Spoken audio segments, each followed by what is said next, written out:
Good morning, YouTube. So, as much as I want to work on this week, I still haven't quite figured out the whole water pump situation yet. So, I think what's going to happen is, as much as I don't want to put this on the back burner the way it is right now, I think I'm going to have to until I can possibly find a water pump or get that one off and see if I can find the correct pulley for the other water pump. Which sucks, because I wanted to get this thing driving, and I wanted to get it driving soon. But I think at this moment, it's just not feasible. Which is unfortunate. But that means I've got to get it out of the garage, because we've got to make room to hopefully go ahead and pull the Cadillac in, if it'll fit. So we can start getting some work done on it. Because I've got new front brakes, new fuel pump that we might do, even though I don't think the car needs it, new alternator, everything to do a tune-up. I want to get that done. That way the Caddy's a little bit better and safer to drive. So I think that's what's going to happen. At least that's what I think is going to happen for this week. But I've got to get this out of the way first, and I need to get garage cleaned up again. Because every time I make a video for you guys, I destroy the place. So, spend all 4 days making a video and then never clean. So, I think what's going to happen is we're going to do that first. I guess we'll just see how it goes. I'm going to try, see if we can try a Mortsky trick.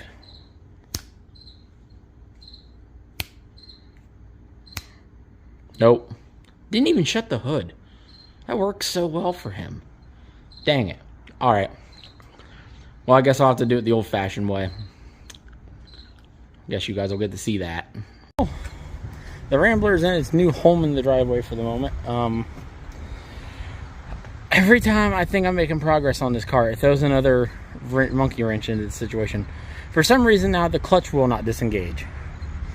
I don't know why. Disengaged fine before. It was disengaging fairly well setting on the jack stands.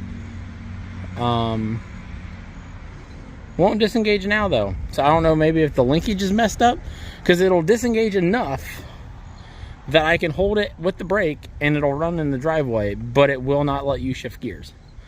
So I don't know. I'm getting to the point where I'm at a loss with this car, and I'm almost to a point where it might just go up for sale, just because I'm getting increasingly tired of dicking with it for there to be next to no improvement every time. So that being said, there is a water pump on the way for it. So next video we'll be getting that done, and hopefully maybe figuring out why it won't go in and out of gear. I'm not ordering any parts till I look at it more. So there's that. Because this thing, like I said, I'm at a loss for words with it. Every time I make 2 steps forward, it's 3 steps back. So I'm very frustrated at the moment with it. And we just learned right now, moving it out of the garage over to here, that it will not go in and out of gear on its own. So I had to shut it off between every one. And considering right now it has no alternator because there's no belt, it only took about 4 times starting it before it killed my jump pack, because my jump pack was the only thing running it. Yeah. Damn car. Okay, but now we are working on cleaning up the garage a little bit. So, because the garage is a disaster from everything I've had to do to it lately. Yes, all the rust laying on the floor is from the Rambler.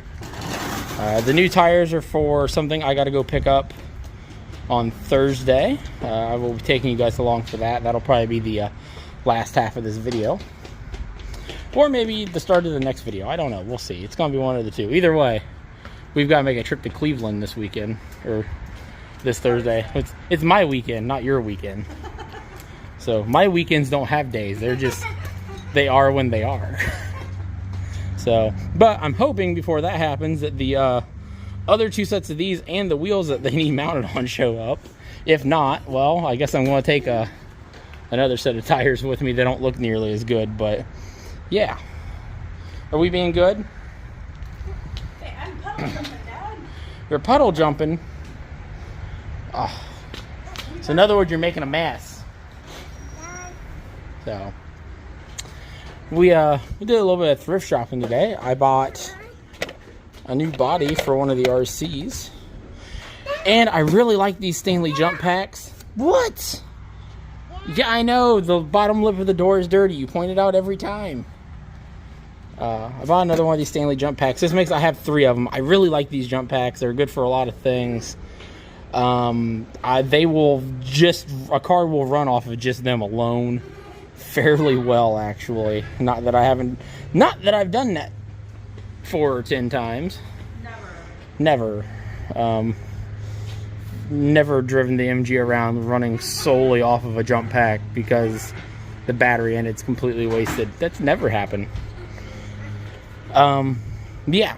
So, and one of my other 2 seems like the battery is going weak in it, and I'm pretty sure if I open one of these up, all that's inside of it is a glorified like motorcycle battery. So I'm gonna try to get one of them, get the one I think's got the weak battery in it opened up at some point, and put a better battery in it, so I have one of these that works even better than it does currently. So, but all right, I guess I should hush up and help clean my own garage. So, all right, I'll be back.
to take a break from the RCs, or from the real cars for a minute, work on an RC for a little bit.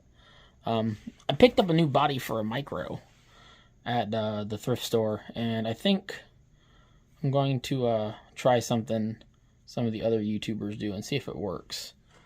Try it. 1, 2, 3. Hey, it worked. There we go. Picked up this little Dodge Durango body. Mounted it up. Yeah, I had already had it mounted. I was just trying to be funny. It's the same truck it was mounted on, though. So, what are you doing?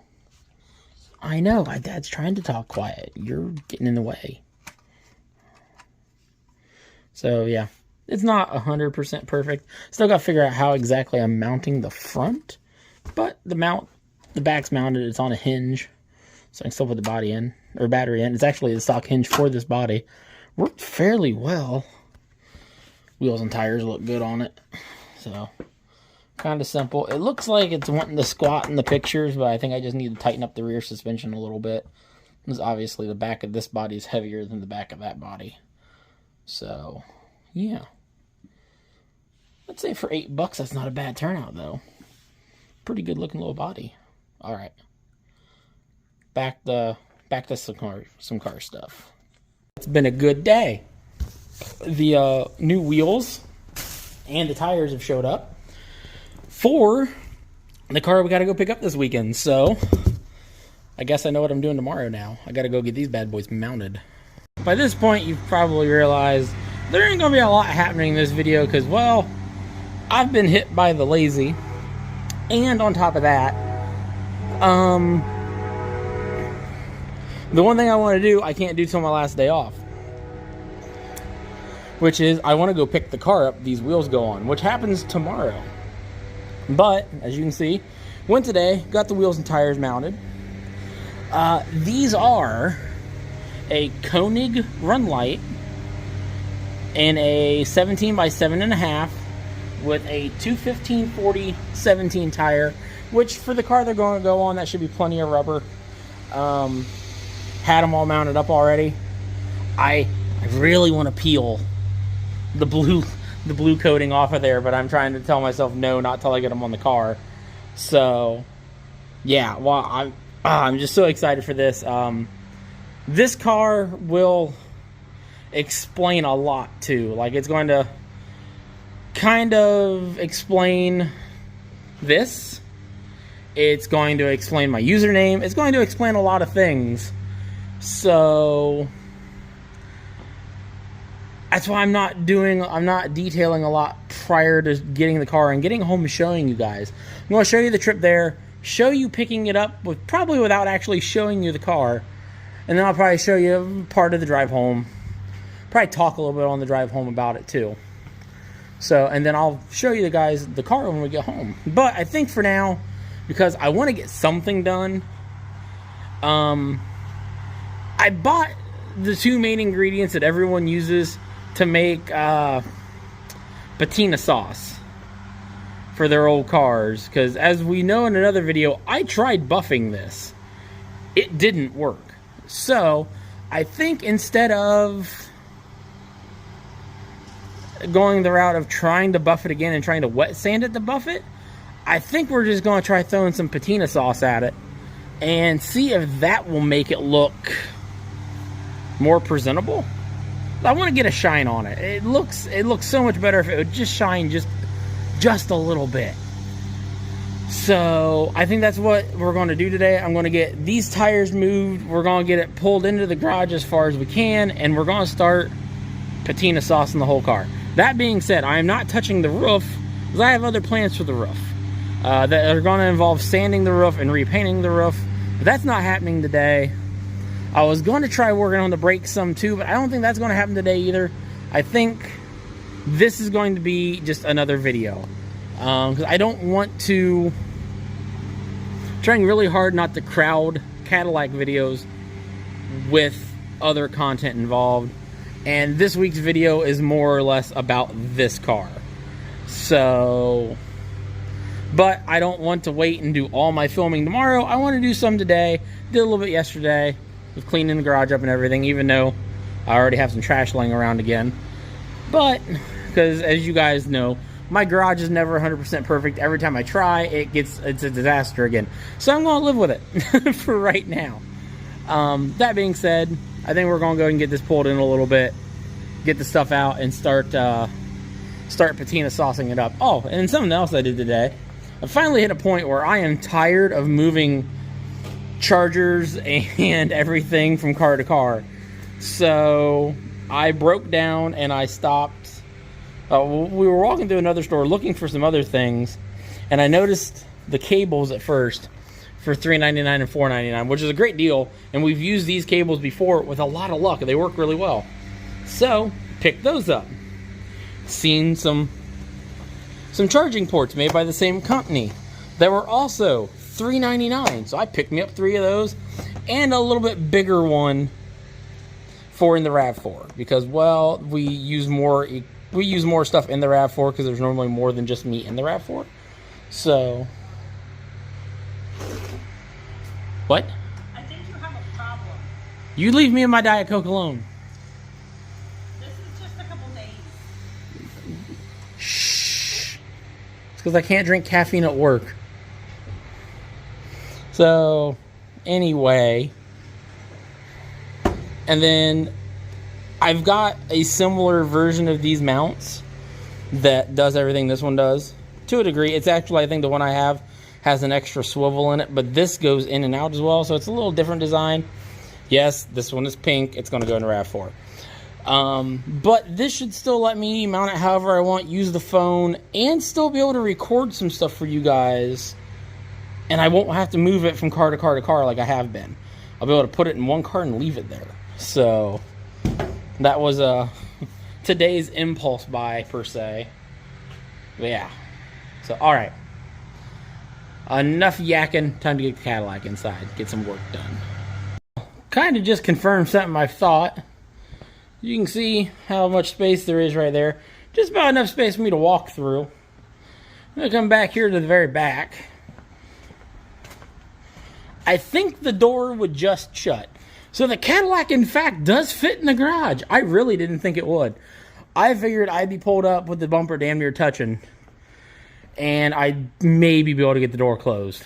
And I'm not far off from that, but this just shows you how big this old boat is. She is a massive car. But, alright, so what we're going to do is I have made me basically what guys call patina sauce. It's a 10-to-1 mixture, basically, of boiled linseed oil and mineral spirits. I've looked it up online to make sure that I wasn't crazy, and just that was what the one guy was doing, but that seems to be the general consensus of what everyone was doing for this. So I'm going to try it. Hopefully I don't hurt anything. Still a little sketched out by it, but we'll see. Basically what it's going to do is it's going to kind of put a faux oil clear coat on the car. Because there is no reviving this paint. I have tried. It does not work. So this should make it look halfway decent. I actually think, even though the passenger side is the worst looking side of the car, I actually think with this, it's going to be the cooler looking side of the car, because there's just more going on with it.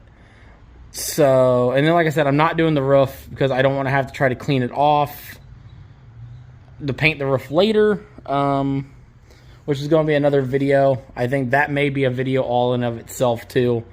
We may also try to change the alternator in this video. I don't know. Just because every time I start the car, the alternator sounds like hell and it's driving me up the wall.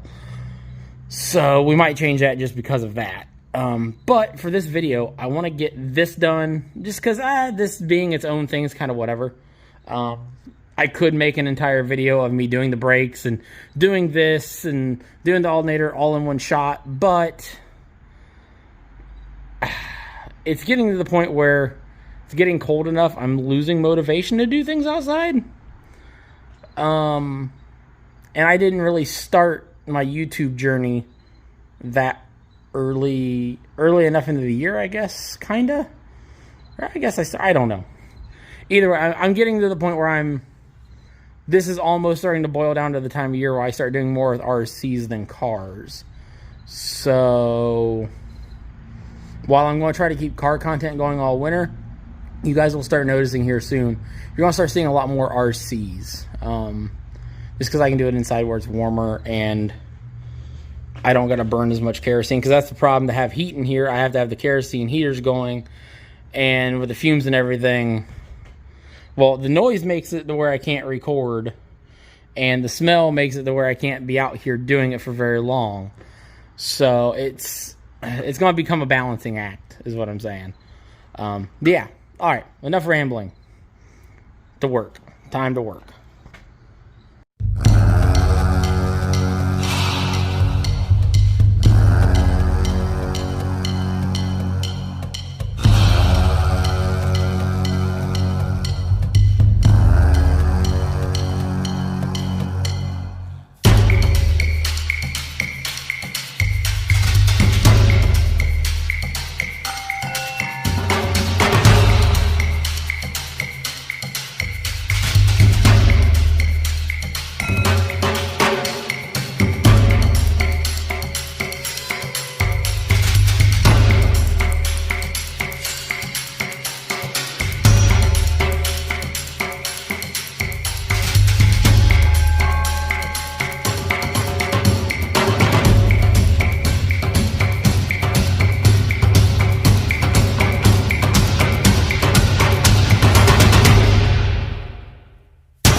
Wow. So it's not exactly the easiest to tell on camera, but it makes a huge difference in person. Like over here where these spots look like gray and chalky, look at it over here. That's black. Like, that makes me think the car used to not be green. Holy crap. Like, it looks awesome. Like I said, it's the hard. It doesn't show up as well on camera, unfortunately. But in person, it's night and day difference. I mean, that, like you can see here, you can see my reflection. You can kind of see a reflection. I mean, it makes a huge difference. Like, I genuinely shocked, very happy. So I gotta still work on they say it takes some time and some skill to get it to really look uniform. That helped. But I'll get there. I mean, I've got 19 square foot of car or something like that. I got a metric crap ton of car to do, so I'll figure it out as I go. But that makes me hopeful that this is going to turn out well. So, all right, back to the old time lapse.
again, the camera in the garage is not doing this thing justice. But this looks so much shinier than it did before. I'm kind of upset the camera's not showing it better. I mean, it darkened up all the rust quite a bit. This is why I think I need a GoPro. Because I think a GoPro is going to make everything look so much better. I mean, you can kind of tell the difference from here to there. But, or even from like here to over here. But this hood is going to be, this section of the hood is going to be where like this whole side of the car is going to look a ton cooler. So I think what we're going to do is I'm going to get it wrapped up, back it outside, and hope that in the little bit of sunlight we have, she'll actually pop a little bit and you guys will be able to see the difference. So I guess we'll do a 3, 2, 1.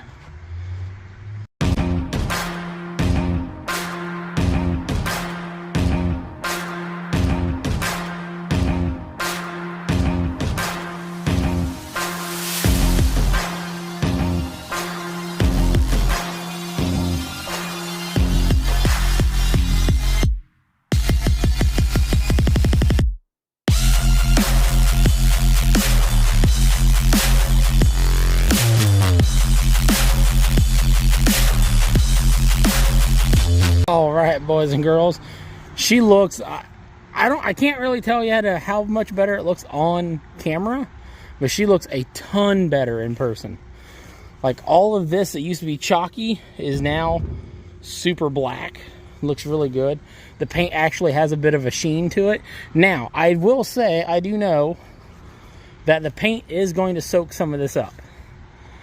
So, while it's not going to look super shiny this time, I will apply it 2 or 3 more times over the next couple weeks, and it should start soaking in a little bit and actually leave a little bit more shine each time.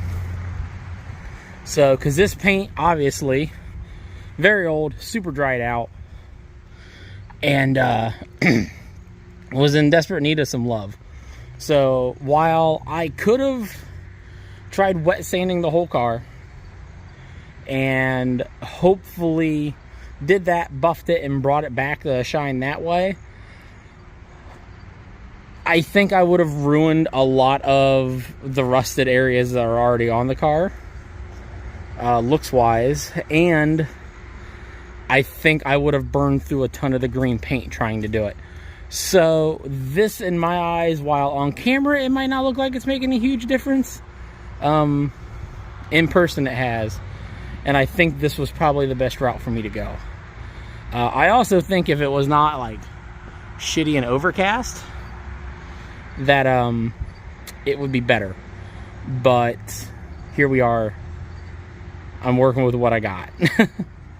So, fun fact, if you decide to go down this route with your car, because no one mentioned this in the video, they all said it kind of smelled okay. But do yourself a favor. If you're using this little concoction here, let me pick it up, show it to you in a little bit of light. Oh, yeah, you see it.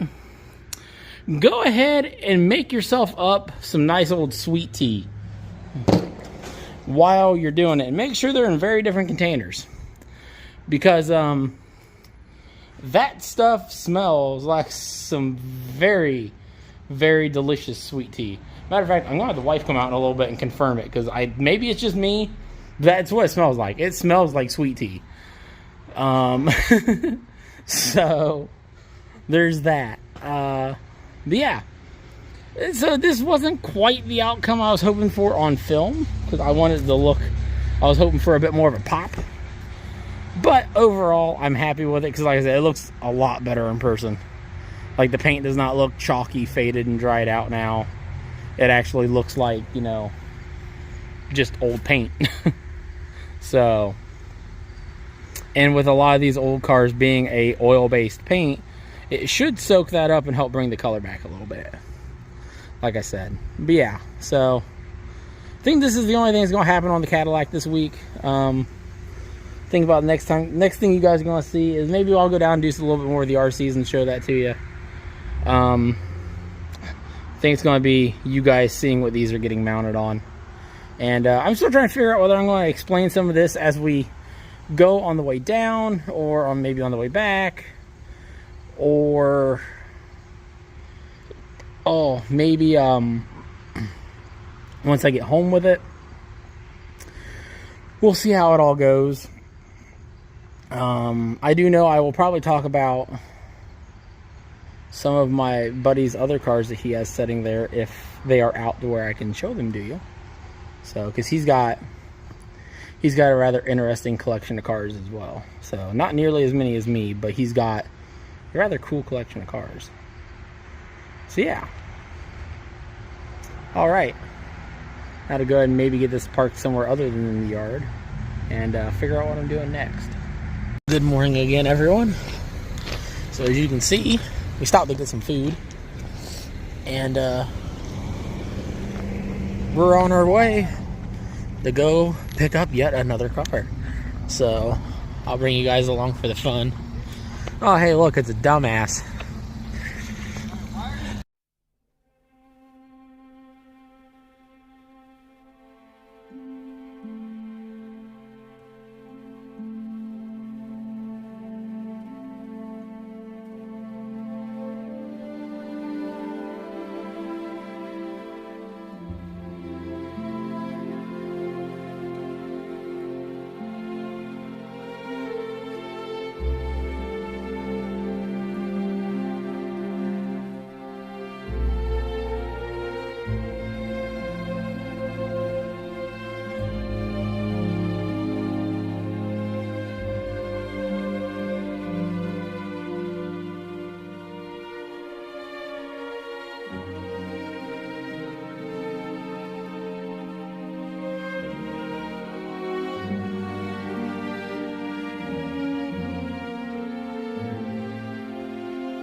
Alright, we're about halfway into the journey.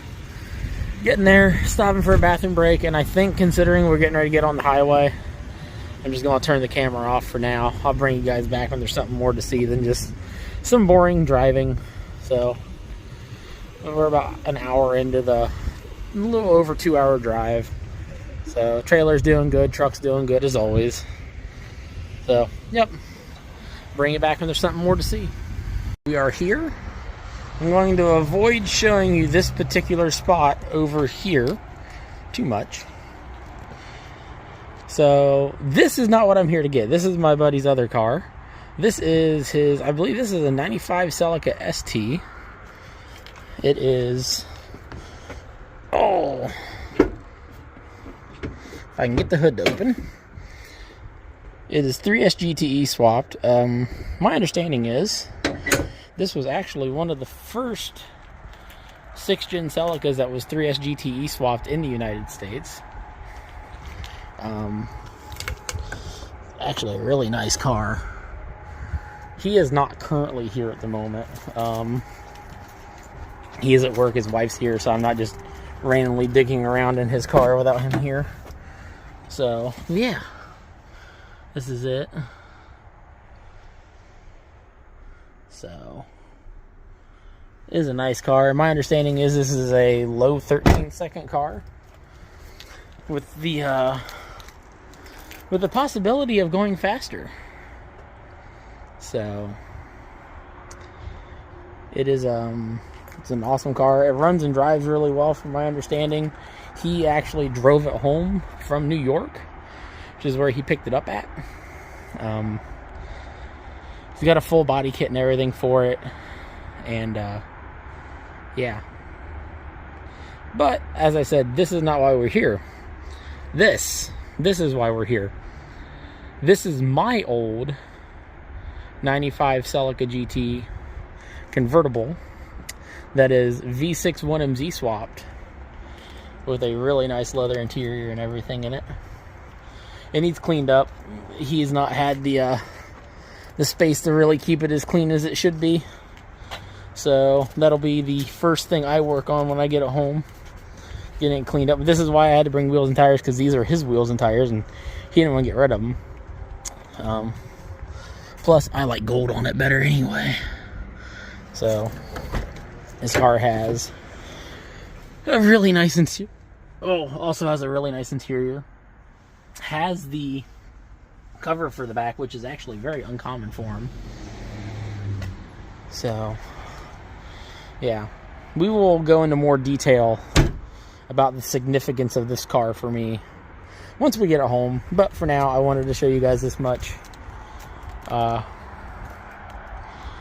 would show you me changing the wheels and tires out, but I forgot all of my recording equipment to hold the phone and stuff at home. So, there's no doing that. Yeah, but here she is. I'm really excited about this. I didn't think I'd ever get this car back. So, alright. Time to get to work. I'll bring you back when I can actually talk more about it. Alright, we are home. She is off of the trailer. She's in desperate need of a bath. So I think that's what we're going to do after we drop the trailer off, is to get her cleaned up and looking good again. And then I will tell you guys why exactly this car is important, kind of to the channel, kind of to me, kind of the Celicas in general. And we'll go from there. But this is what this video was supposed to be this week, is about this car. So, but I had 3 days to kill waiting for it, and I didn't want to film nothing. That's why you guys got a little bit about the Cadillac in the garage and stuff. So, yeah. Very excited to have this back.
There we go. That is a lot better. I wanted to talk about the car a little bit, but my God, I wanted to wash it first.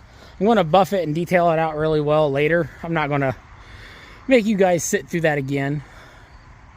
Because, I mean, I know some of you have watched me probably wash, wax, and everything else. Probably 5 or 6, 7 cars by now. Because I know, like, my sister and her husband watch every video. My buddy Nino, that I went and picked this up from. Hi, Nino. He watches every video. So, I'm not going to bore them with another montage of me washing and waxing a car. But, alright. I need a drink to go through this. And we're going to sit down and we're going to have a chat about why this car is important to me. Why this car is kind of important to this channel. And the significance of it, not necessarily of this exact car, but the significance of what's done to this car to, for the most part, to the Celica community. So, we'll start off. This is a 95 Celica GT convertible. Now, that doesn't mean a lot to a lot of people, but this is my 95 Celica GT convertible. Hence, where the name Kurt 95 GT come from. Because I've had two 95 GTs, this being the second one, and this being the last one. To really tell it, we've got to go back a few years, and by a few years I mean we got to go back to about 2007. And when I bought my first Celica, which was a 94 Celica ST. It was bright yellow. I absolutely loved that car. Had it for about a year. Drove it everywhere because at that point in time it was the only car I really had I could drive. I had my Nova, but it wasn't really a driver at that point. I had a Fox body Mustang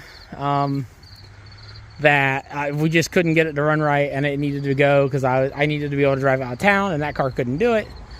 And we had my wife's Fox body Mustang. But again, it had transmission problems, and it was just, it wasn't an if it was going to fail, it was a when it was going to fail. So I picked up that car. Absolutely love that car.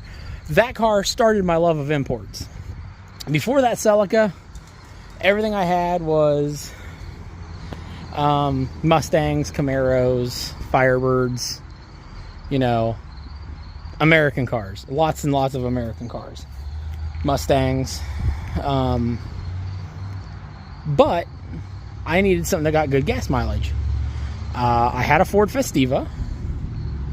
Even at this point, when we're talking 2007, we already had a lot of cars. And while the Festiva was good on gas, I was driving like an hour and 45 minutes one way for work. So it wasn't exactly the safest little thing in the world. My wife wasn't comfortable with it. My mom wasn't comfortable with it. So I got the Celica. Well, fast forward by about a year, and my wife was pregnant with my son. We were getting married, and she had our son. Well, the car seat wouldn't fit in it.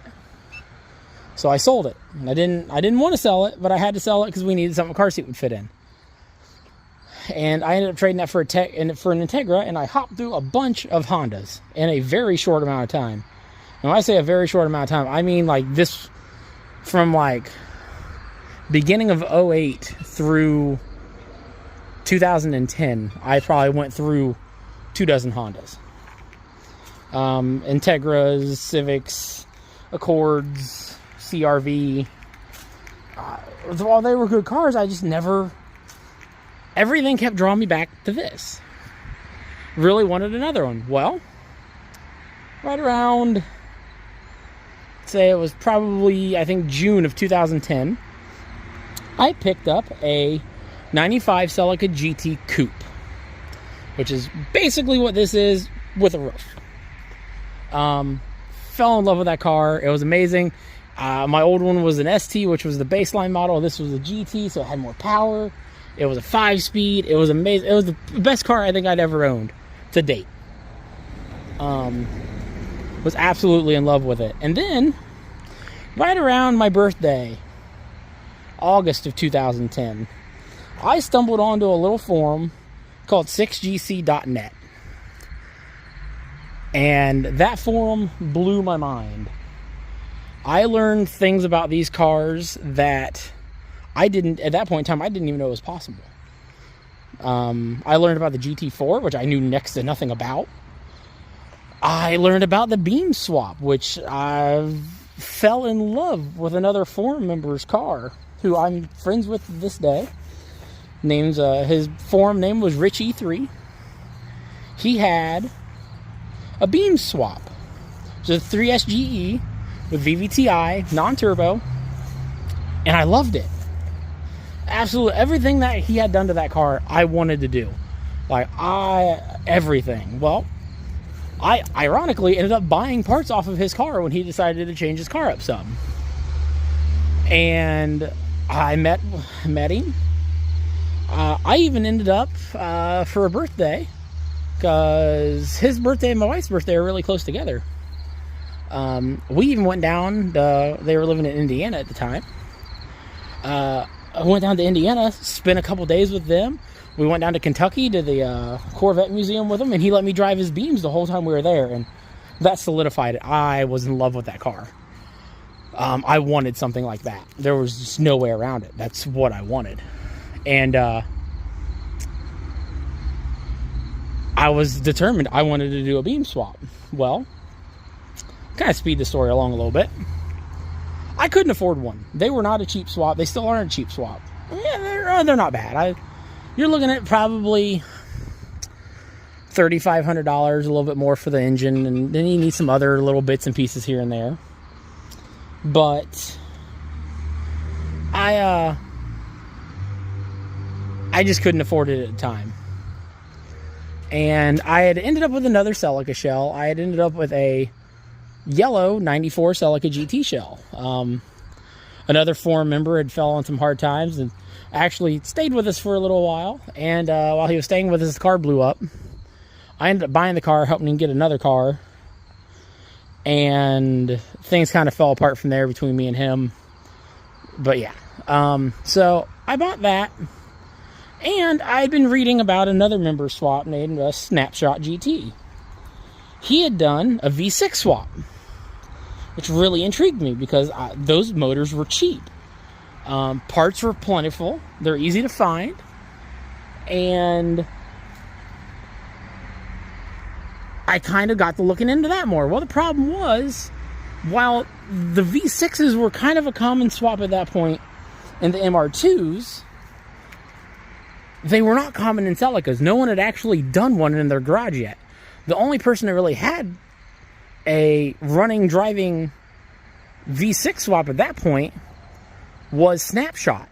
There was another guy that supposedly had one, but no one had really ever seen it. And another guy that went by the name of Steven, I can't remember his forum name, that has since passed on, was working on doing a 3VZ swap. Snapshot's had a 1MZ swap. Well, Steven's 3VZ swap was the first one that anyone had documented where they had done it in their garage themselves, and it was taking him a lot of time. So I decided, you know what? I'm going to try it. I'm going to 1MZ swap my Celica. I bought an engine. Actually, at that point, I decided I was going to 3VZ swap my Celica because there was more info on Steven's car than there was on Snapshot's, because Snapshots took his to a shop and they did it, and they did a lot of custom work that really didn't need to be done. They made custom engine mounts, and they'd done some funky stuff with the wiring harness and stuff, but that car was really done over the top in ways that it didn't need to be done, and that shop was not willing to share any details about what they did. To the point, Snapshot's thread about his own car really didn't have a lot of details other than what you could kind of see in pictures, because that shop pretty much went, well, if you want it done, bring it to us and we'll do it. And I was like, no, I'm not going down that route. So I went to buy an engine.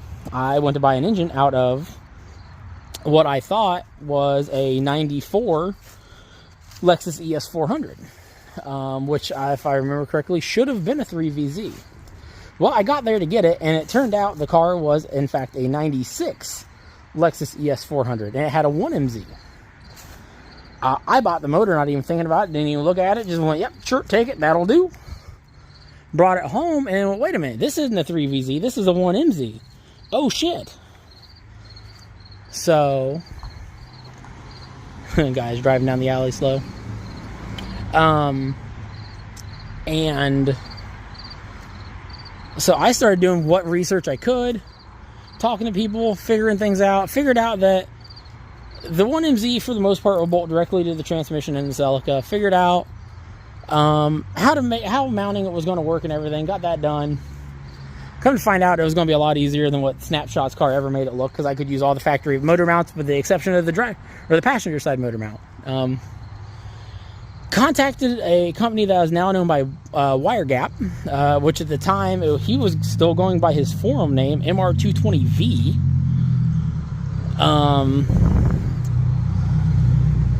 And he made wiring. He made custom wiring harnesses for guys within the Toyota community. He tried to do it for a reasonable price to save him money, because he wanted to see everyone swap their cars. And he made me basically a prototype harness for a 1MZ swap Celica.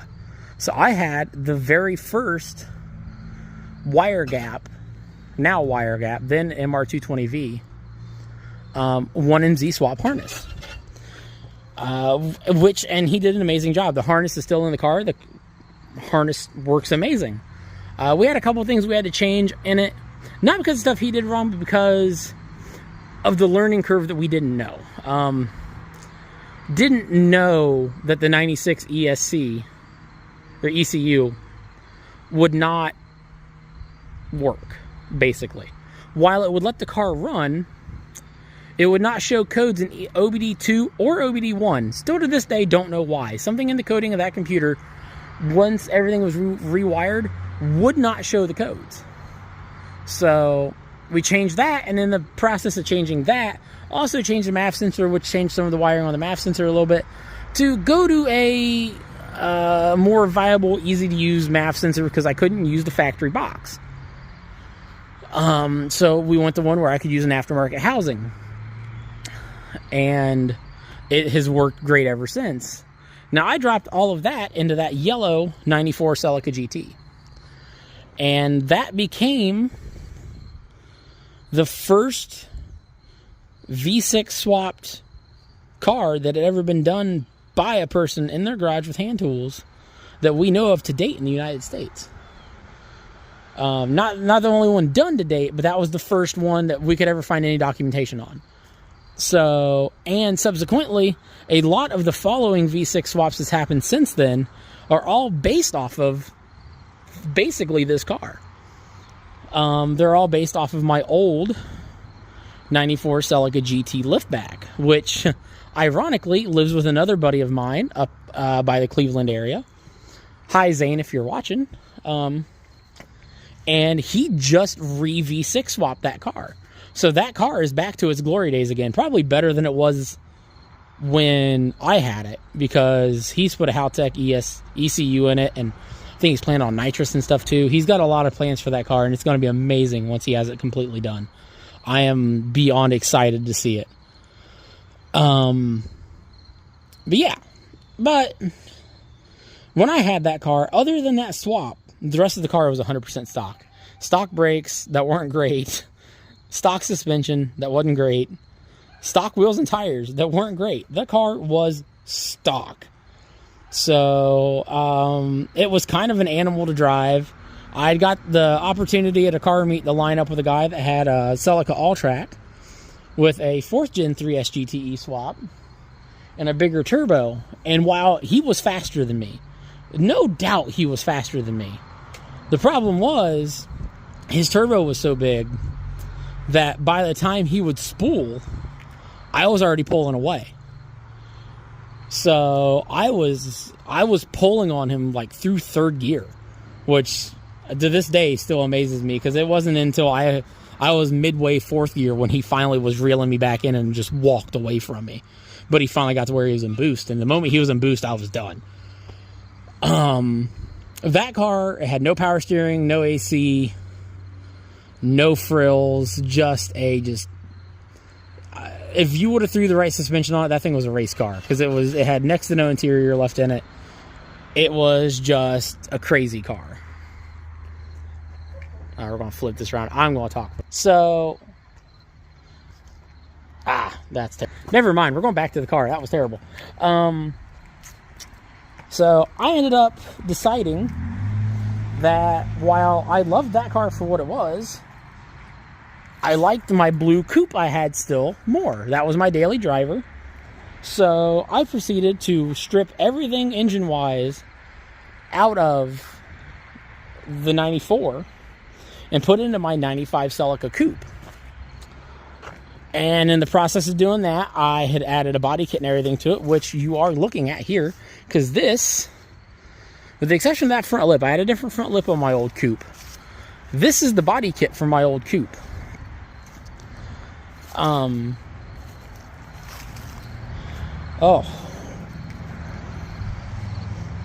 Nostalgia hurts. I missed that car. And I put lowering springs on it and everything. And a matter of fact, the gold wheels that are on my Toyota 86 are the wheels off of my old blue coupe. Took it to a lot of car shows. I was in a car club at that point, and I went all over Ohio in that car with this V6 swap and everything in it. And I never really won any awards with that car, but every time I was always getting like second place. I was always runner up. And I got to a point where that body, I had went as far as I could go with that car and realized that the body needed a lot of work, that it was not worth at that point spending the money on to do it all. And I decided at that point that if I really wanted to continue with the Celica, I needed to get another shell. That's what I did.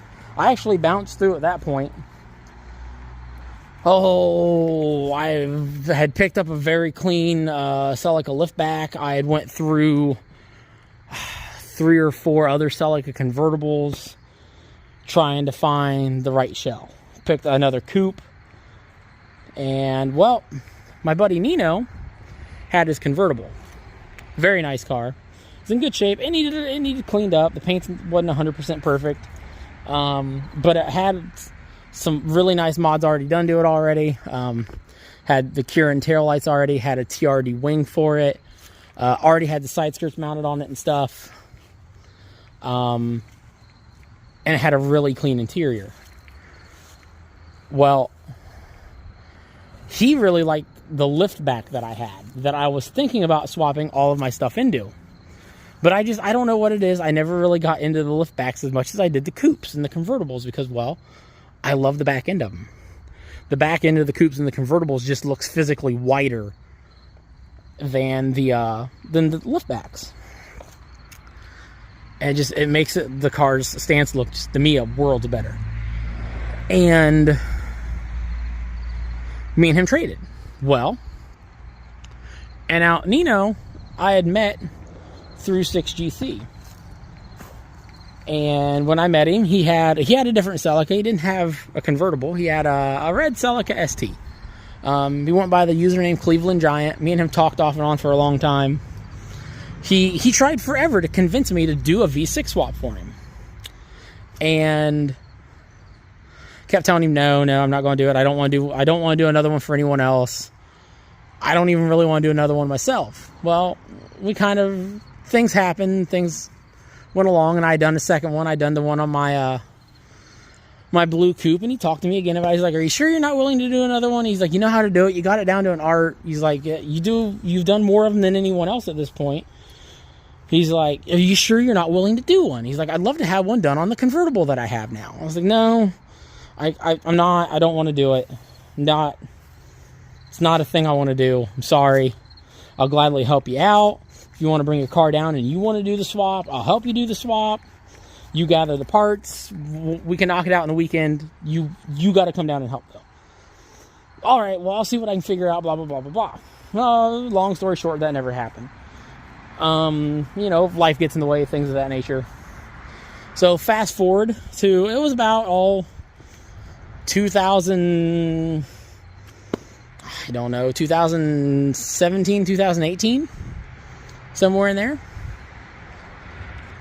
And me and him talked again, because I had the lift back, and he's always wanted a black lift back, but he's never had a black lift back.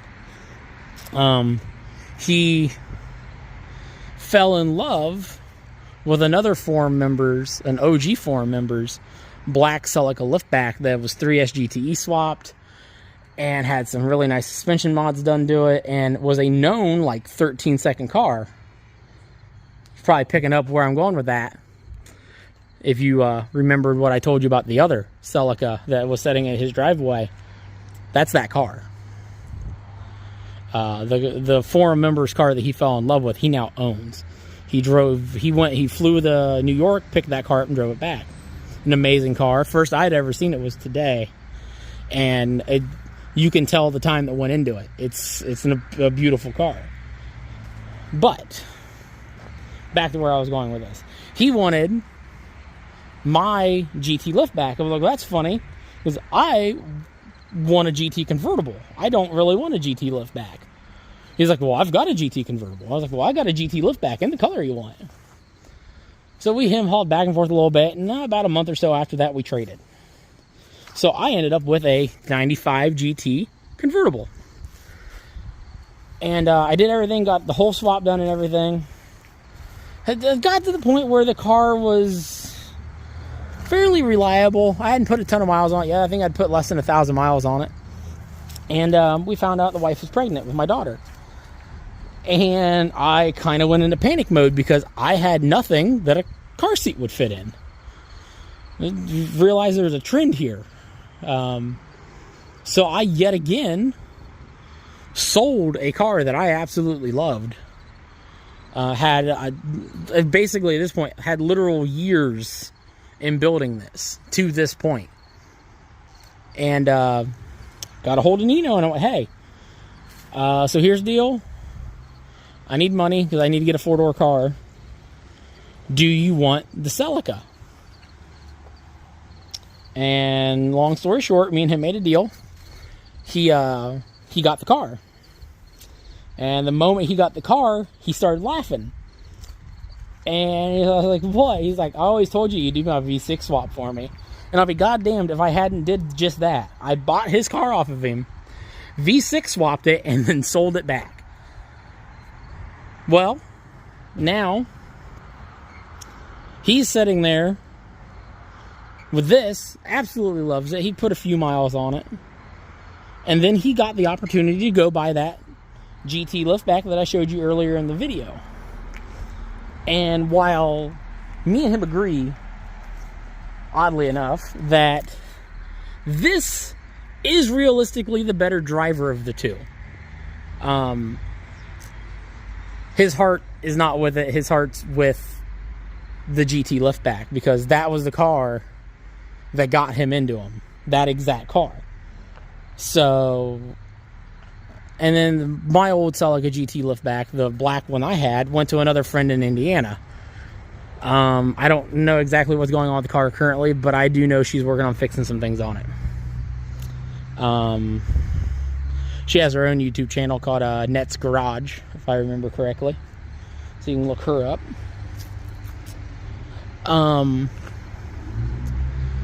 But he's found himself in a situation where he's, as much as he loves the car, he doesn't really have a use or a want for it. Since he got the GT liftback, in the last year, this car's had about 45 miles put on it, and that's it. It's set in his driveway. He hadn't done anything with it. It's had 2 batteries put in it because it's killed them just from setting. And I found myself in a position where I could at least make a deal with him to get it back. So, again, me and him hauled around and talked about it and figured things out. And I was like, all right, fuck it. If we're doing it, I'm going to come get it. I'm coming to get it. I'll give you the money for a down payment on it, blah, blah, blah, blah, blah. All right, cool. Works for me. He's like, but you need some wheels and tires. So, hence the wheels and tires from earlier in the video, because there was no way. I had another set sitting over there as a just in case. I picked those off of Facebook Marketplace for like $80, but there's no way they were going on this car. I couldn't bring myself to do it. So I spent money I shouldn't have been spending, because I should have probably given it him for this. Picked up these wheels and tires, which he fully understood. And I did the smart thing while I was at it. These also fit the AE, or not the AE86, but also fit the Hakone, the 86, the green car. That way I can swap them back and forth if I want, because the wheels and tires that are on the green 86 are the wheels and tires from this. So, yeah, that's kind of a long-winded story, but it's what it is. This car left because my first Celica left because my son was being born. My last Celica left because my daughter was being born. And both times I needed something a car seat would fit in. Both times I had a Celica and a car seat wouldn't fit. Now she's older. Now she can, we can somewhat comfortably have her in a booster seat in some of my cars, and it seems to work. She's right around, if she eats too light, she's probably too light for the seat. I'll put it that way. She eats a good meal that day, she's fine. So we throw some extra candy at her and sneak some extra steak in her meal before she goes on a ride in my cars, just to make sure she's at the weight limit. But anyway, yeah, that is the story of me and my history with Celicas, and why this car is really so important to me. When this left, I said I would never own another Celica. And to date, that is now proven true. Because, and some of you might say, well, that's not true. You own another Celica. And you'd be right, I do. I have my 81 Celica. But, me and my wife had this discussion. While, yes, this is a Celica, it's not a Celica. This is a Celica. This is the Celica. This is the body style Celica I fell in love with. I always said, I've owned a dozen of them, I'll never own another one. Well, kind of to date, that holds true, because this was the last one I owned, and it'll still be the last one I own. I don't plan for another one. But, I've rambled on, but I haven't shown you anything other than the outside. I know I need to wash under the hood yet too, but here's the interior. It's got the premium sound system in it with the 3-speaker door panels.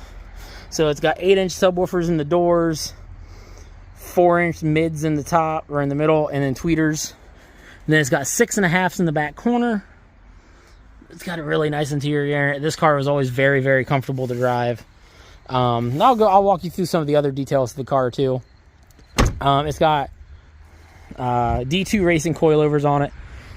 It's got Toyota Curin rear spats, taillights, and TRD wing. Now, that might sound weird to you, because a lot of people's not going to know what that is. Now, the TRD, or the Toyota Curin, it's kind of like the Acura Integra of sorts. The Acura Integra has the standard front end with the 4 headlights.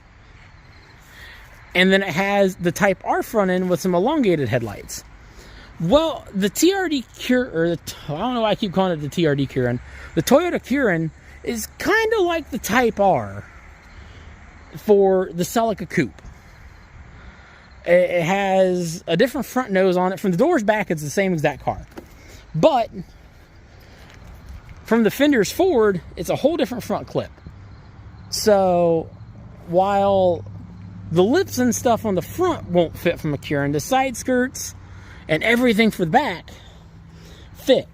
And while the Celica stateside never got any of this. The Kirin in Japan did. So it had much nicer looking factory taillights. It had a lot of different wing options. This is, like I said, this is a replica of the factory TRD wing for the Toyota Kirin. These are TRD, these are genuine TRD rear splitters. Then these are factory Celica liftback side skirts, which fit the liftbacks in the coupe because the center section of the coupes and the liftback are the same. It's somewhere mid-quarter panel where things really change. And then it's got a Tom's Racing lip up front. Now, still have the Euro spec lip that actually sets down below the bumper and everything. May end up putting that back on because that needs pulled off and painted either way. But the big thing that I never had until I got this car was I never had these headlights. Now, these are not the USDM headlights, obviously. These are the JDM projector headlights. These are I shouldn't say they're very uncommon. They're very uncommon stateside. Unless you modify your Celica, you're not going to have a set of these because, well, frankly, for a long time, these headlights now are worth about as much as the rest of the car would be worth in a relatively stock condition. So it's not a super common mod. It's a lot of people's favorite mod, but it wasn't a super common mod. But yeah, this was all stuff I wanted to do to this car for a long time. And it's like you guys have seen, it's got the new Koenig wheels on it. Then if we pop the hood, we will see the very dirty, but the swap I keep mentioning and referring to, the 1MZ V6 swap. Gotta hold you guys up here while I get the hood propped. So, this right here is what makes this car so important to me. Because realistically, it could be any shell. But this is where all of my time, effort, and passion for this car went in. Was getting this swap done and making it work right. Because I took a lot of pride in the fact that this car drives very well. It's decently quick for what it is. Don't get me wrong, it's no like 13-second monster or anything like that. But this is a solid 15-second car, which for one of these, you look it up, that's not really a thing. And it's 15 seconds with the extra weight of it being a convertible and everything. I ran a 15.4 in my original liftback on stock crap tires. Never caught traction until 4th gear at a quarter-mile drag strip. If I could have ever caught traction, I'd probably be telling you it's a 14-second car.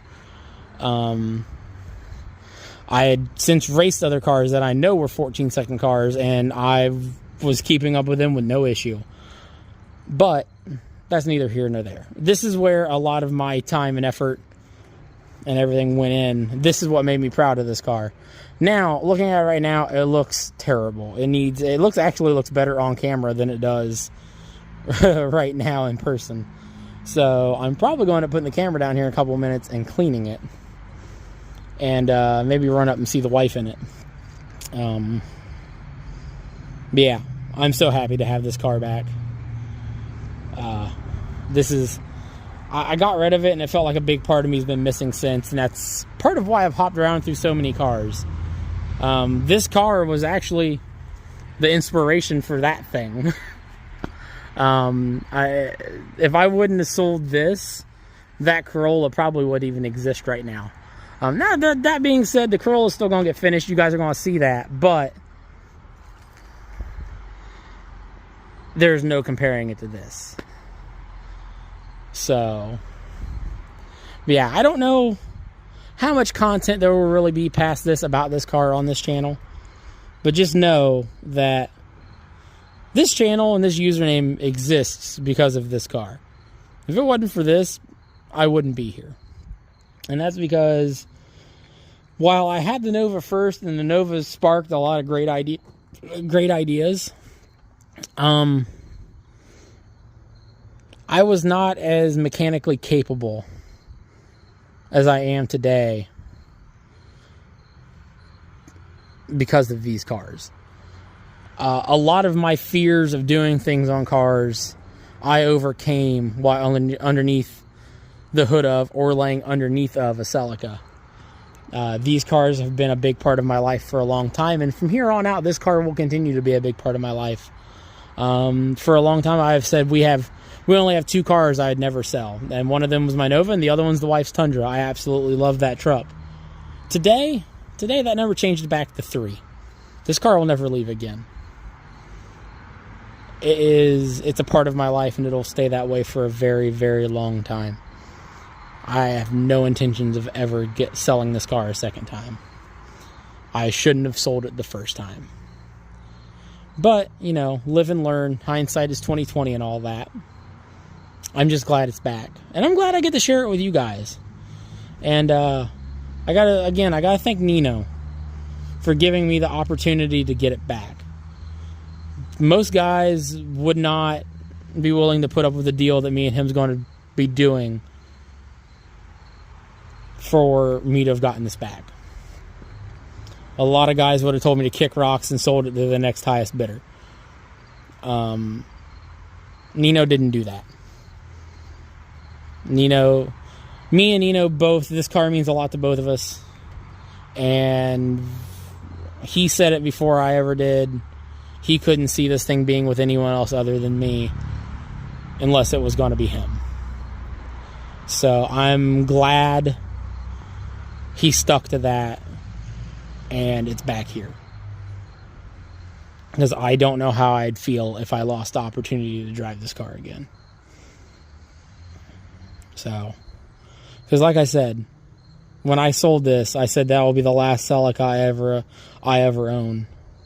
The only other Celica we've had since then is kind of that one. We had my wife's red Celica GTS after this, but we had them at the same time. And that wasn't my car. That was her car.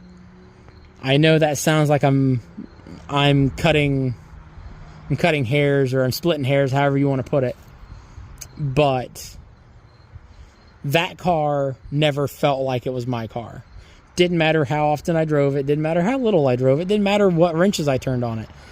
That always felt like I was working on someone else's car. I was working on someone else's baby. I was driving and beating on someone else's car. And I never enjoyed it. So that was never my car.